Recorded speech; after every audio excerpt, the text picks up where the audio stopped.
What's happening, Hardscapers? Today we're going to talk about a few mistakes that I continually make as we get into the spring rush period. Snow is melting, customers are starting to see the green of their lawn coming back up through that snow. And this gets them the idea to call in a landscaper or hardscaper to start their project. Now they're a little bit behind the 8 ball, especially this year with so much demand, and it's going to get really hectic in a few weeks here, I'm sure, for you and very much for many other hardscapers out there. But there's a few mistakes that I've continued to improve on each and every year in my business, and I've got systems in place to help me with that, and I thought that these might help you. So we're going to talk about those 3 mistakes and what I've done to alleviate the pressure of the spring rush and to keep myself organized. Let's get into this.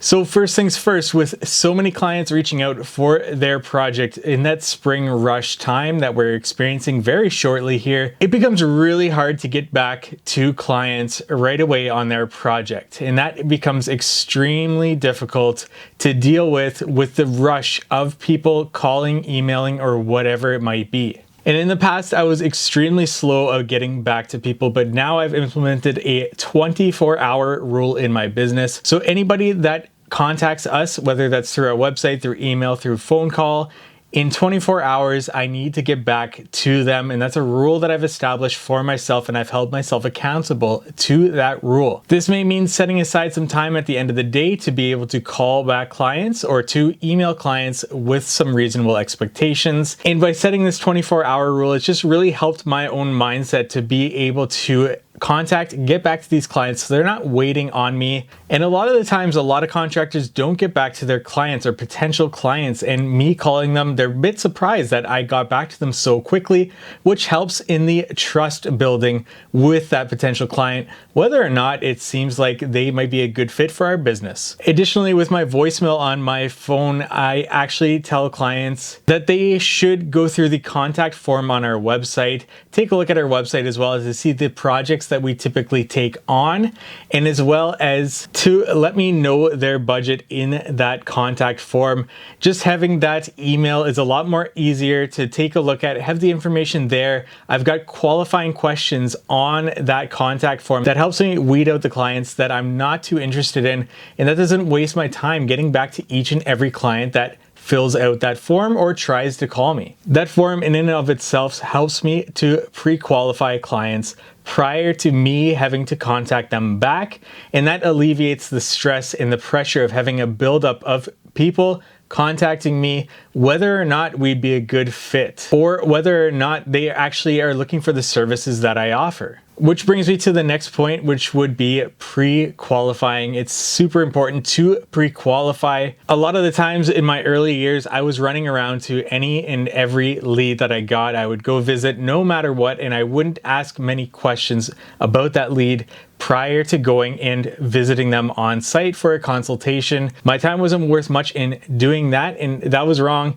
of me to waste my time like that. A lot of the times it just wasn't a good fit, and it would have been much easier to ask a few questions over the phone in regards to what they were looking for their project, if they had a budget in mind, and providing them perhaps a budget range if they didn't have a budget in mind for a typical project of something that they were looking for. This especially helps if they are looking for services that you don't really offer, and it's a complete waste of time for you to drive out there, consult with them, and then realize that the job wasn't even a job that you would do in your business. So pre-qualifying saved me a lot of time up front with those consultations, but as well in the estimation phase. If I got there and did a consultation with a client and I just didn't see eye to eye with that client, even though it seemed like a good project to take on, I could let that client know, hey, it doesn't seem like it's a good fit with us, but you can contact this company. They may be able to help you out. Or if it was a project that would have been a good fit, but the budget just didn't make sense for the client and they still wanted to go ahead with an estimate,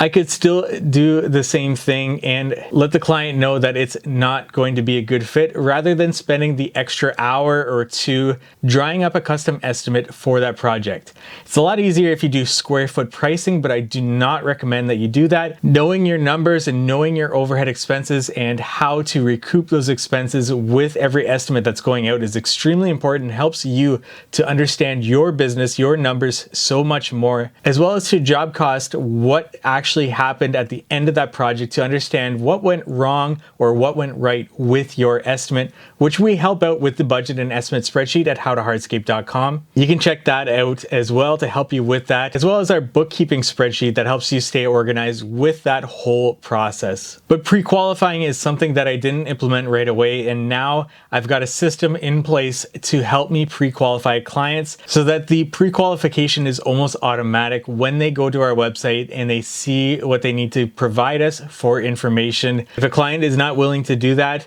we don't waste our time with that. If they're not willing to put in a little bit of legwork to get to the point where we have enough information to make a call whether or not we'd be even a good fit to proceed with a consultation at that point. So that helps alleviate a lot of the pressure and a lot of the stress of the volume that we experience in the spring rush. Which brings me to my final point, and that is having not added services to my business that are complementary to hardscaping immediately. A lot of these services we've talked about on this channel, including hardscape lighting, landscape lighting, fire pits, and just features in general, including water features.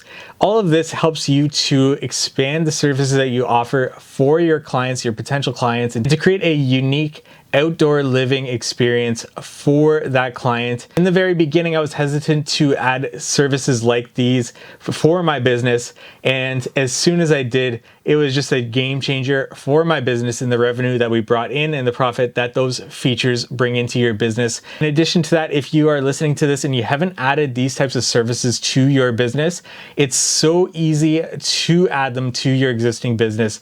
Do not be overwhelmed with a gas fire feature installation. Do not be overwhelmed with wiring, lighting. It's a lot easier than you really think. It can seem overwhelming at first, but as soon as you get past that first one, it gets much easier from there on out. So don't get overwhelmed adding these features to your business, but also do not overwhelm yourself with adding too many services that you feel overwhelmed about adding into your business. For example, jumping into a pool install would not be something that I would be doing at right now in my business. That would be something that I subcontract out. So be comfortable with adding services and new knowledge to what you offer your clients, and that will add to your bottom line. Adding services also helps you get to your sales goal a lot faster because these are big revenue generators with existing clients or prospective clients that you have already. It's a lot easier to sell to an existing client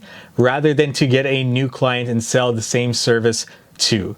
And these services add so much value to your clients, so you just can't go wrong during that spring rush to bring up these things during consultations to really help you fill your schedule as you see fit. We've created a membership platform to help you with these types of things in your business. For this first year for the membership group, we are releasing a course a month. We've already released installation courses ranging from interlocking installation, segmental retaining wall installation, gas fire features, and soon low voltage hardscape lighting installation.